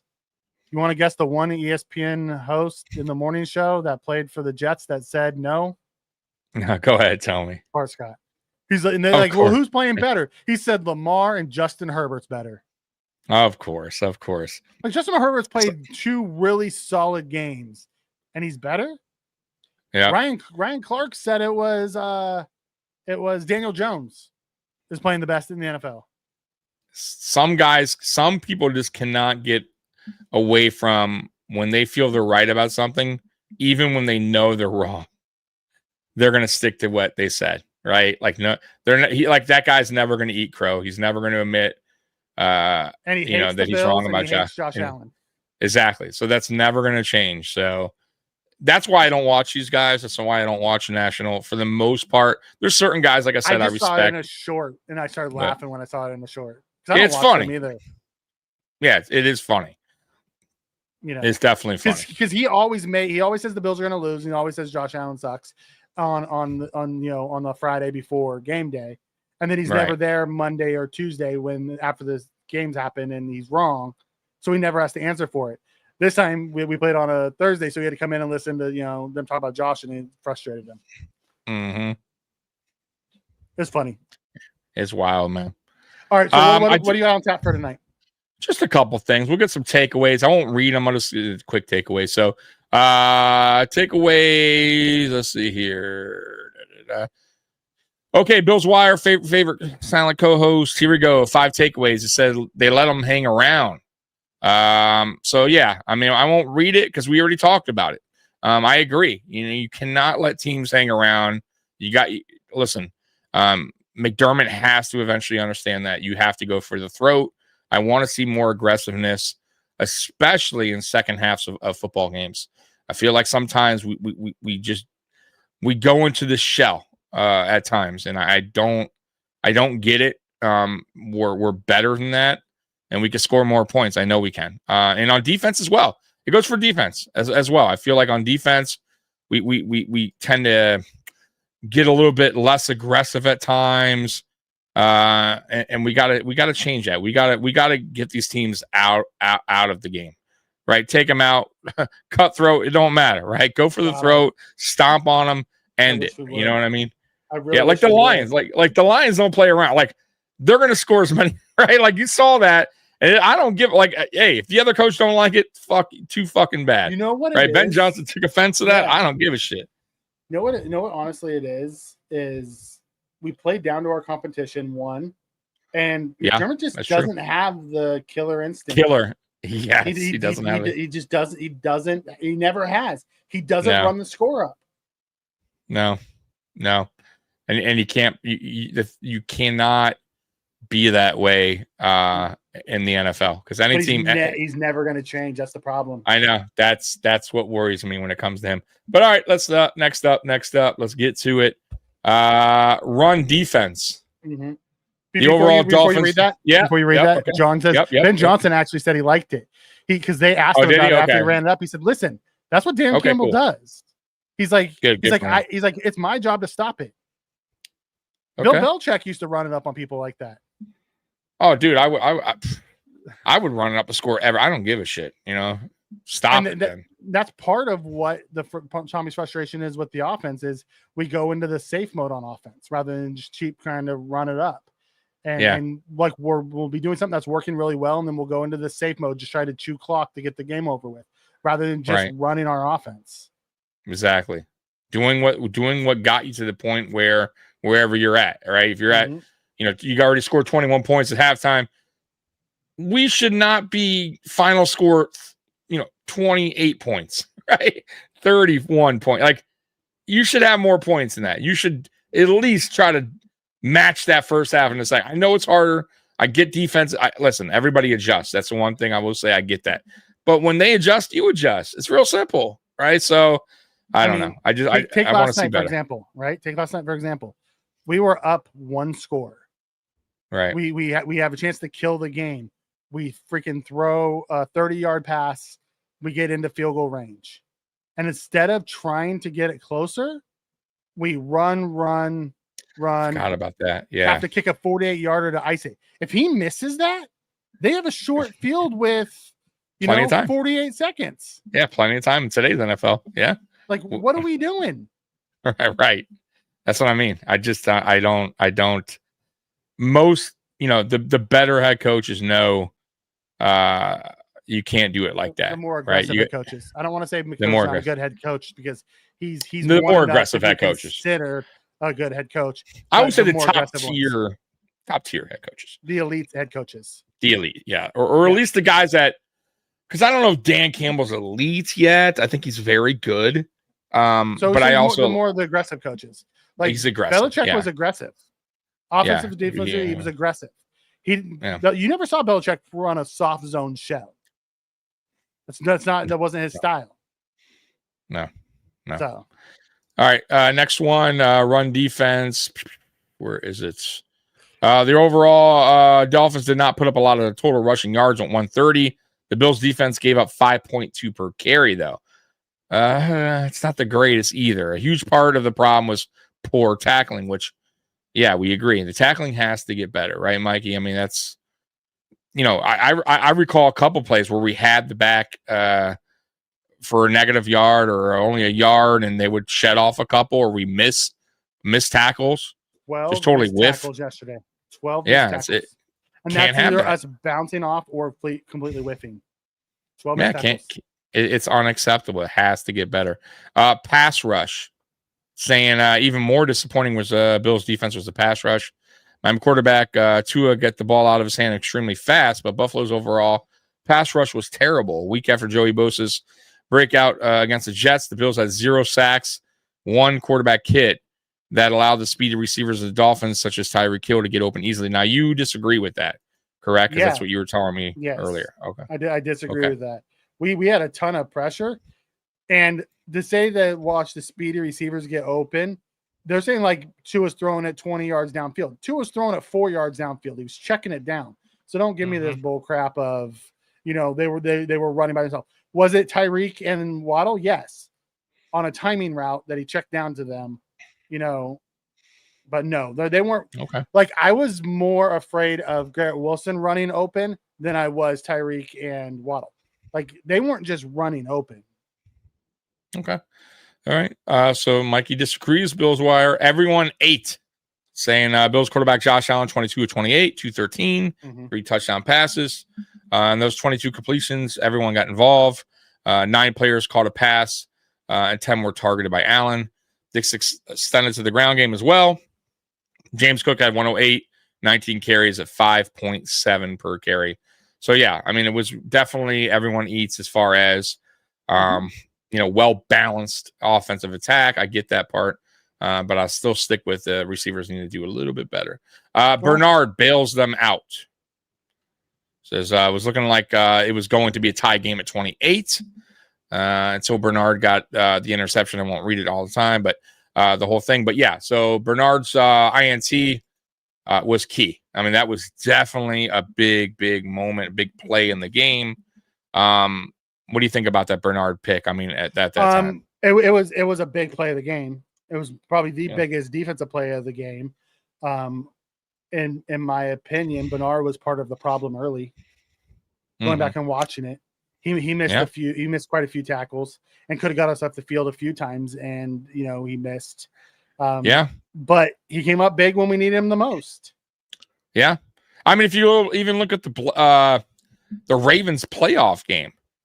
I mean, Mark Andrews was running free, but Andrews got greedy and Bernard made a play on the ball, and that's when that hit the ball out of his hand. So, I mean, look, if you're not playing your best, at least get a turnover.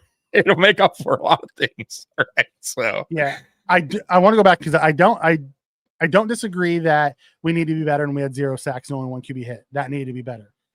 Like, I truly believe that. But when you go back and you rewatch it, I felt like the defensive line actually played better than the stats will show, or how we felt about them after last night's game. That's why I started the show off with an apology to those defensive linemen. Okay, like they were a lot better than I gave them credit for, because and that's the hard part of watching the broadcast view and then turn around and having to do that and say, well, I didn't really notice Rousseau.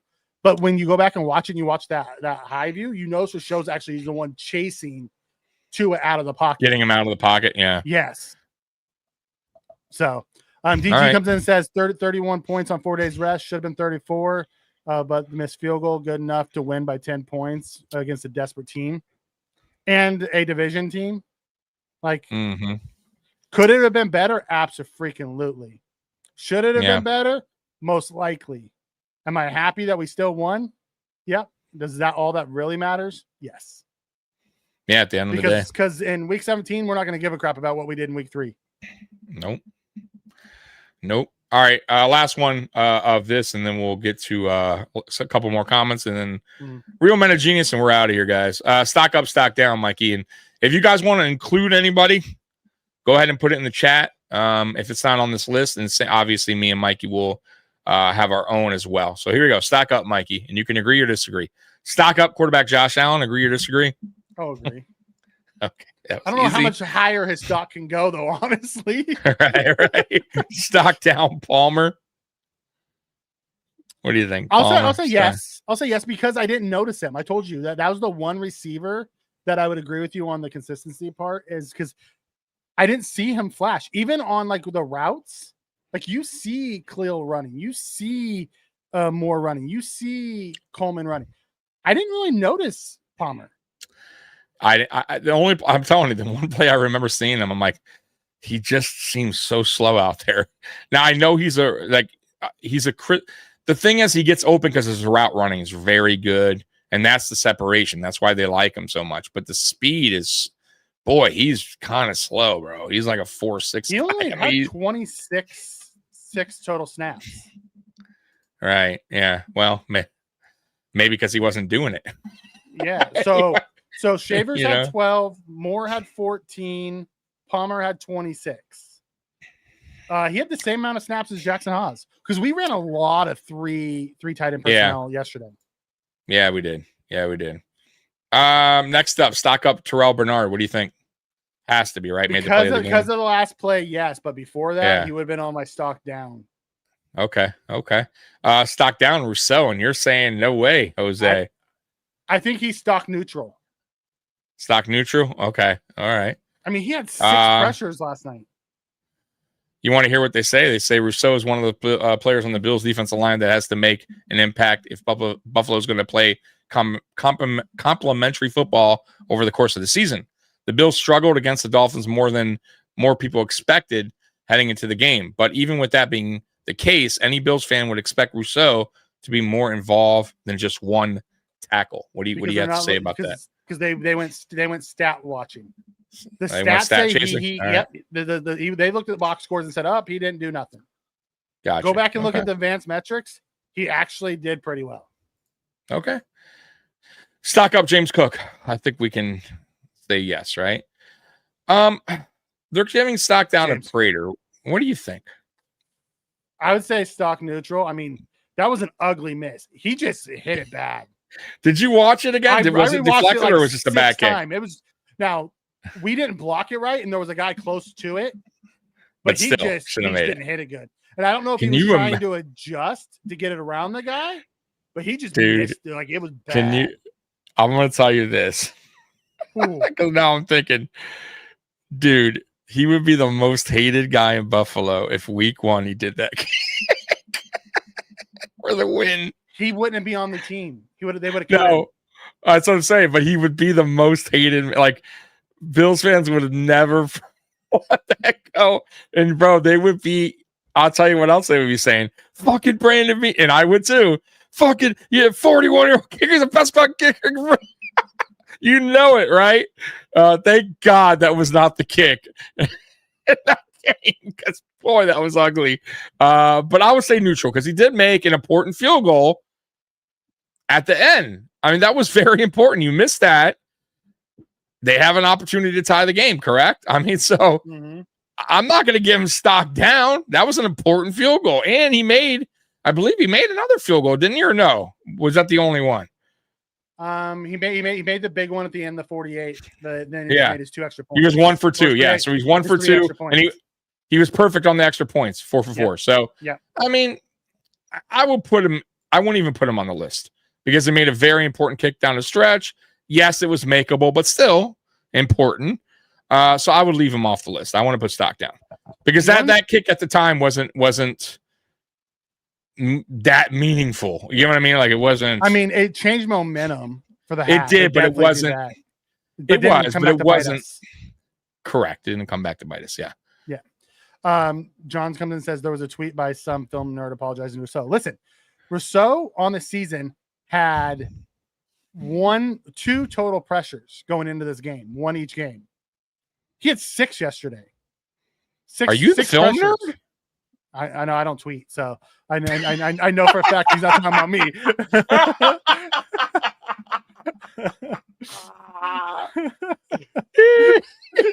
If he would have said I watched some podcast and some film nerd said it, then maybe because I started the show apologizing. Yeah, I just watched a podcast. Yeah, 30 minutes, an hour ago. Started about an hour ago. It was film nerd. No, I didn't tweet it. I don't tweet, so it wasn't me. Oh my god! But he had in those, he had a few sacks, or not a few sacks, but he had 2 half sacks.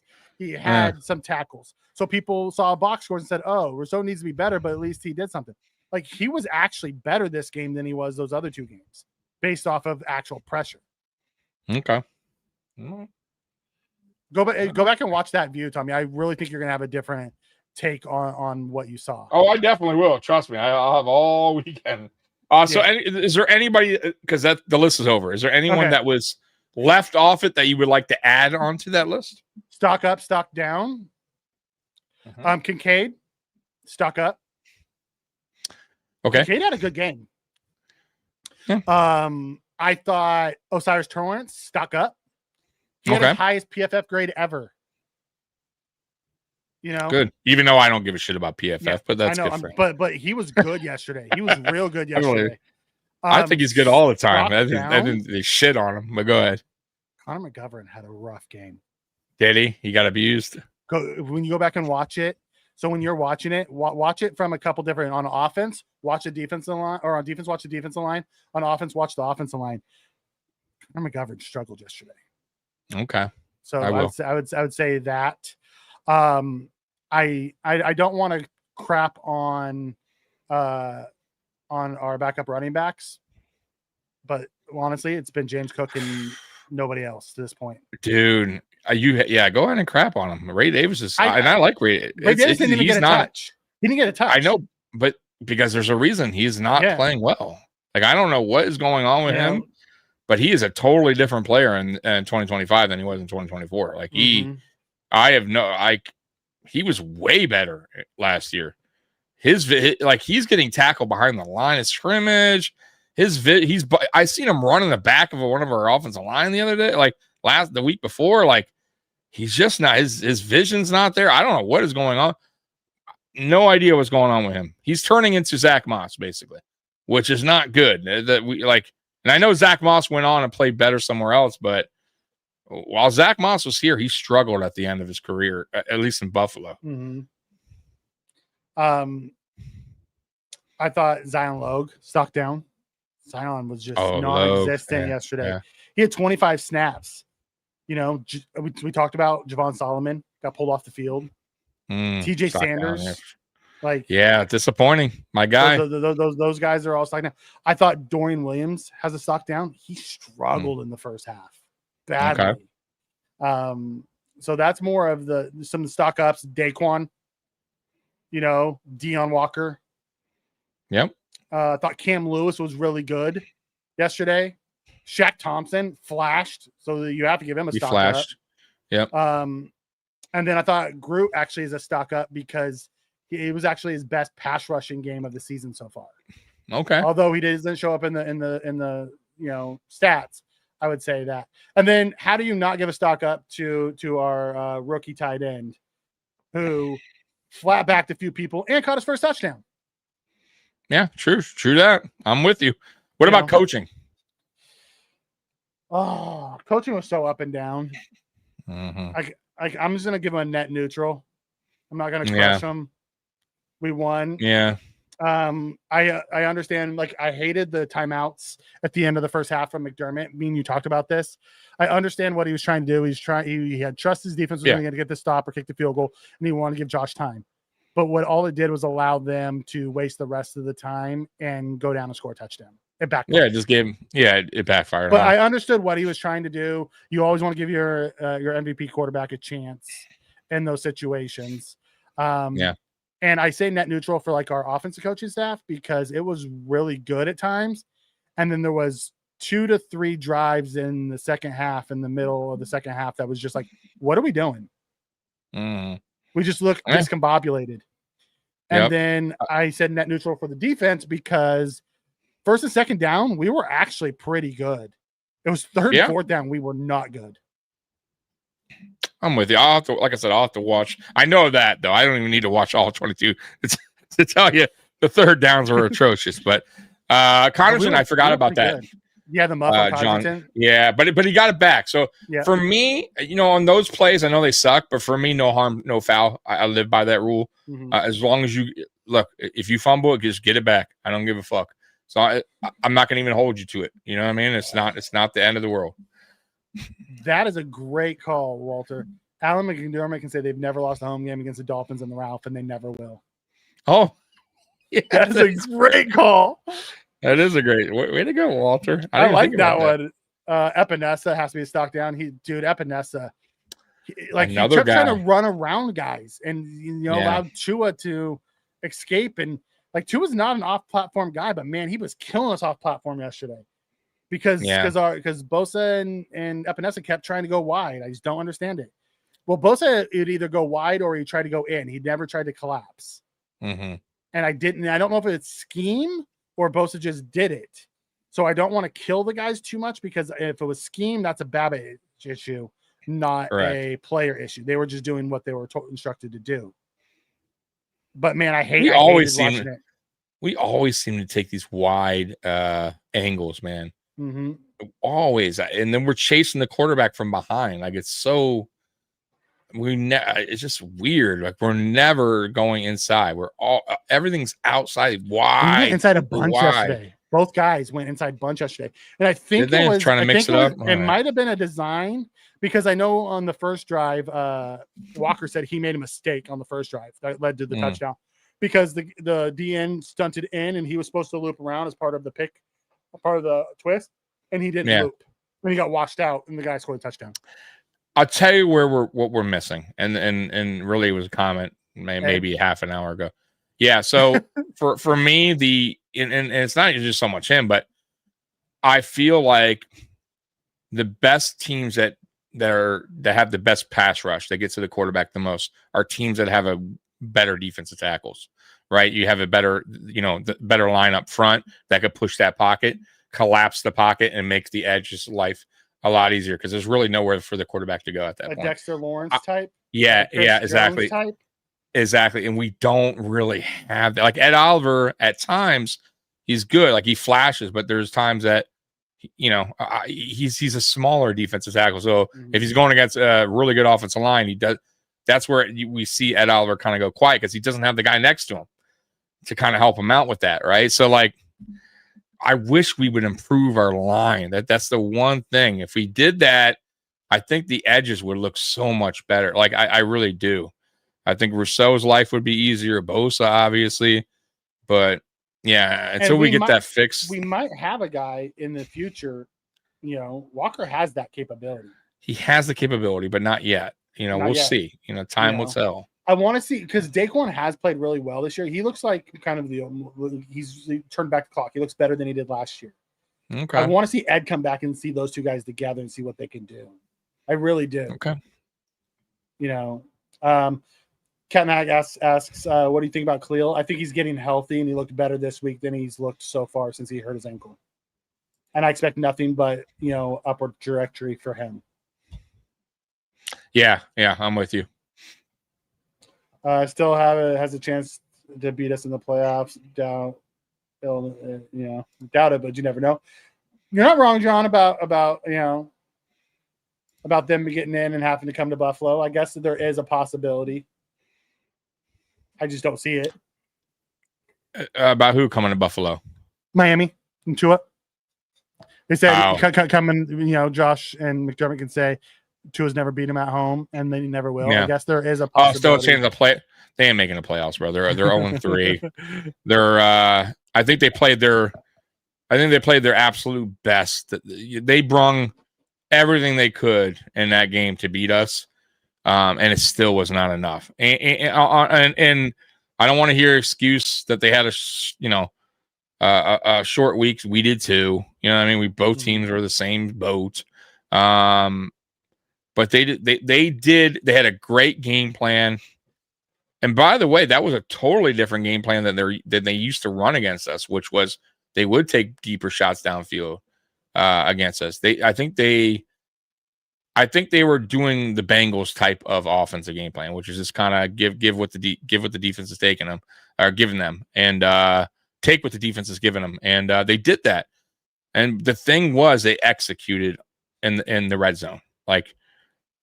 So that's why, the game was so close. If they didn't execute in the red zone, it would have been an ass whipping. It really would have. But they did a really good job in the red zone. They scored 7. So, they brung everything they had in that game, Mikey. They really did. They left it all out on the table. Yeah, and the thing is, I don't think we did.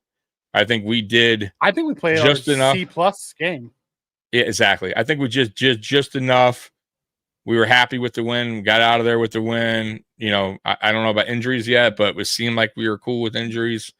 But that's what I meant about when we went live. Like, it just felt like we just were kind of going through the motion. Just let's just play this game. Let's win it. We know we're better. You know, get this over with so we can enjoy our bye week. Get the hell out of here, Miami. That's what it felt like to me. Yeah, let me get to that super chat. Of course. Let me scroll down because you know Thank you very much.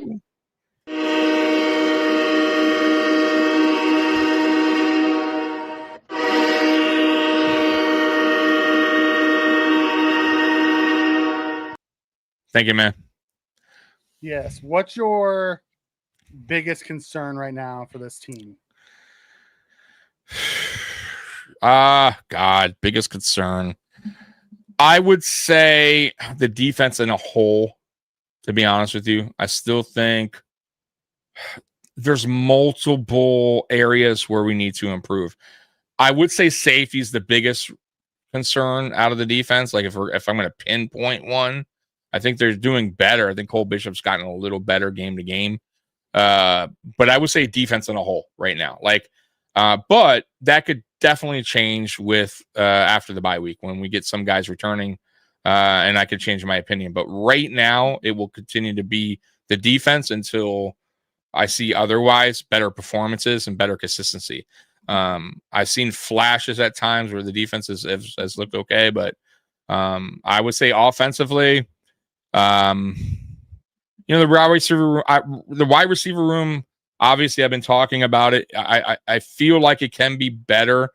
And I think it will get better. So I'm not going to totally, I don't think I'm too concerned about that just yet. We're scoring in the 30s. We're putting points up. So offensively, Mikey, I would say we're good. And I think we can get better. It's the defense that still is shaky.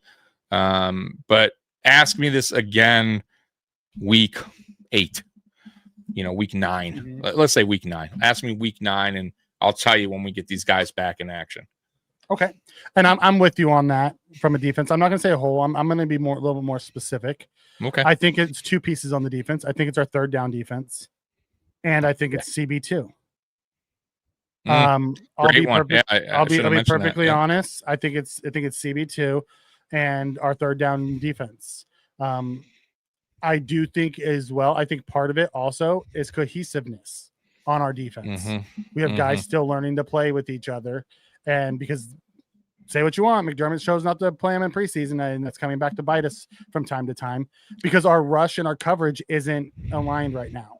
Like our coverage is good and our rush is bad, and they get open, and we don't have guys back there that have enough speed to stay with them for long term. We need it to be quick.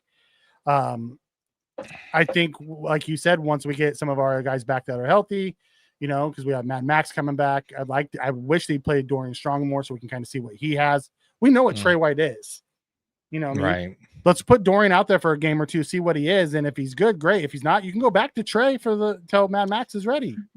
Right. Like, there's no way that they're not seeing that on film.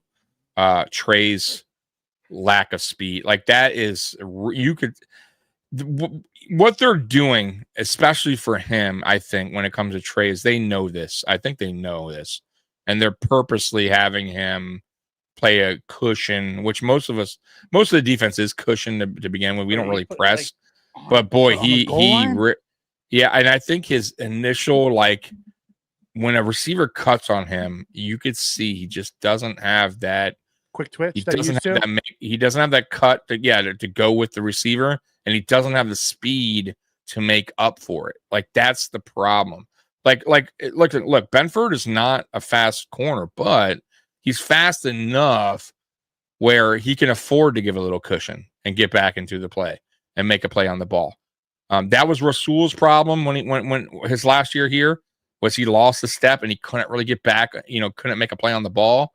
And eventually, honestly, Benford will have that issue years from when he gets older, when he loses a little step. It's just the way it works. But I'm with you. Like, give Dorian Strong an opportunity here, man. Like, they have to see that's going to be what he has, and they have to see teams are going to start attacking more and more to that side, Trey's side, more and more as they see that he's struggling against those type of receivers, those faster receivers, and they're gonna keep going to that direction until McDermott figures that out and that he's gonna have to take him out eventually. So as the green light channel comes in and says, sometimes we're loyal to a fault. I'm with you on that. Yeah. So I was looking at the Dolphins schedule because we were talking about the Dolphins and we might see them again. They go Jets, Panthers, Chargers. Do you think they win any of those? So they go what? Say it, Panthers? Jets? No. Panthers, Jets, they win. Sorry. Panthers, Chargers. Jets is a toss-up. They're both bad, but the Jets are weird. Like the Jets played Pittsburgh decent. They played us terrible. Where are they playing at? New Jersey? Or Miami? Miami. I think, yeah, it's in Miami. I'll probably lean Miami because they're at home, but Carolina on the road. Carolina, they're going to win. I think Carolina, Bryce Young has once again taken a step back. I have Now he played better late in the game against Arizona, but he's still not having the greatest season. Okay, so you have us at 2-3. You have them at 2-3 now because you think they're going to beat Jets at home. You think they're going to beat Carolina. Then they have the Chargers. Well, no, I said the Jets is a toss-up, but I could see them winning. Okay. So let's just say it's a win. I'm just gonna run through. Okay, that's fine. That's fine. They lose to the Chargers. They lose Chargers, even though Chargers are at Miami. It doesn't matter. It doesn't matter. So they're 2-4. They're at Cleveland. They're gonna win against Cleveland. So they're 3-4 at Atlanta. Wait, they're at Cleveland? They're at Cleveland. I'm gonna give that a loss because I think Cleveland's defense is still pretty decent. Yeah. They're what? 2-5. So they're 2-5. Okay. At Atlanta. They lose. So 2-6. Atlanta's defense is nasty right now. Home against Baltimore. That's a loss. 2-7. At home or at home against Buffalo. That's a loss. 2-8. At home against the Commanders. Depending on what Commanders team is, because they're not playing too hot right now, but I'm going to give that a loss anyways. I think Commanders will get things right by then. 2-10, then they have the bye. They could be 2-10. So let's just be nice and give them one win extra somewhere around or there. 2-9. Yeah. 2-9 going into the bye. Or 3-9. Or 3-8, right? Something like that. 3-8 or 2-9 going into the bye. Yeah, which is still really. Is McDaniel still there? Yeah, because apparently his owner came out and said that like everything's great. Like no. So I mean, apparently he's not going anywhere. So okay, yeah. I mean that's what Captain D said. The owner came out and said, that nothing's changed. That McDaniel's the guy, and I mean apparently everything's great still, according to Ross. So, okay, I don't know what he's seeing. I don't get it. 3-8 at the bye. You think he's still saying that? That owner seems to be an idiot, so I'm going to say yes. He's a billionaire, so he can't be that much of an idiot, right?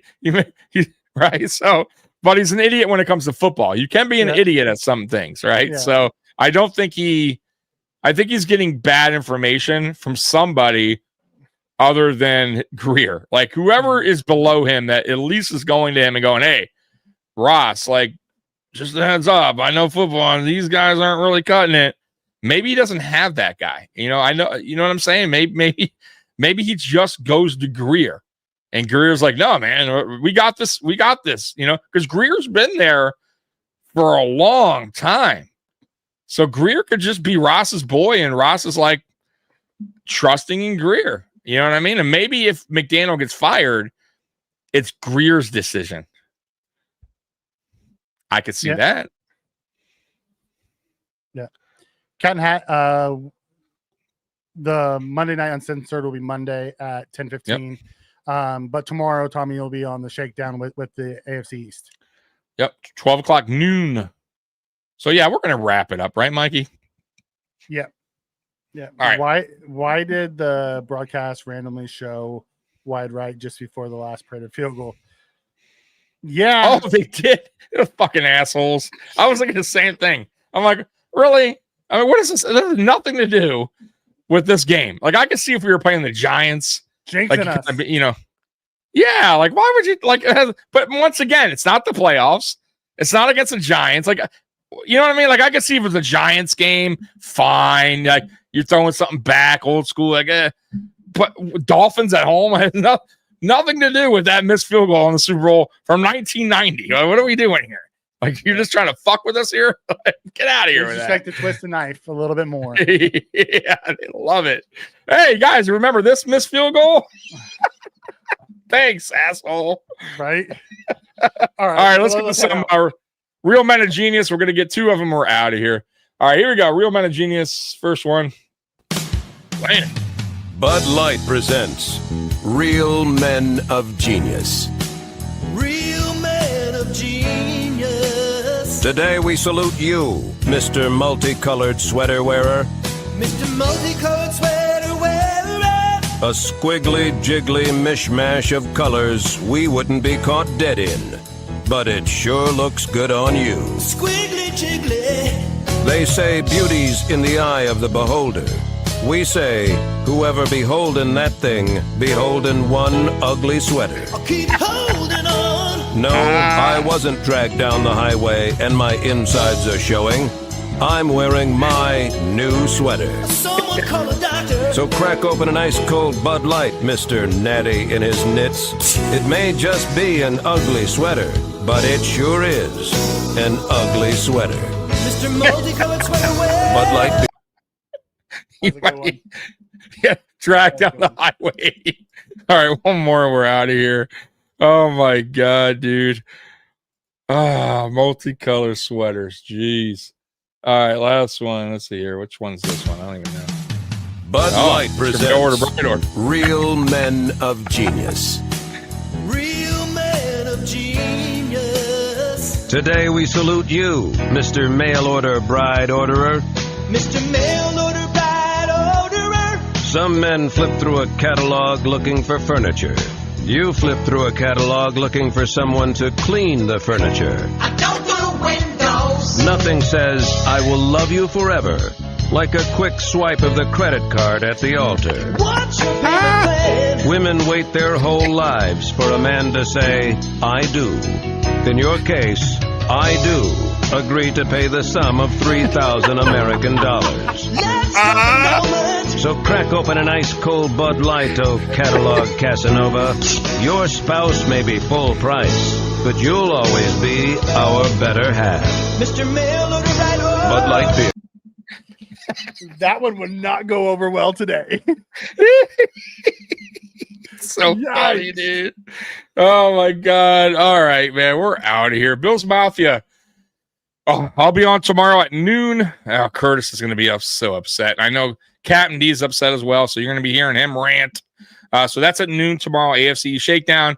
And then me and Mikey will be back Monday. God, I almost said Sunday. Monday at 10 o'clock. So you don't want to miss that. That's Monday night, uncensored. And that's where you guys can come on and join us. Anyone's welcome. So Bill's Mafia, enjoy your weekend. Enjoy football. Relax, man. Get a pizza.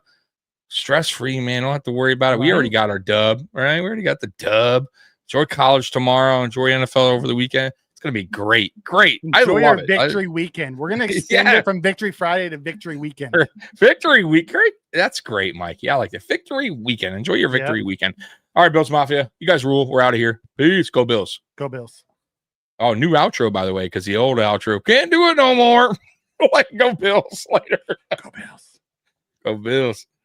Just let your soul go. Just let it shine.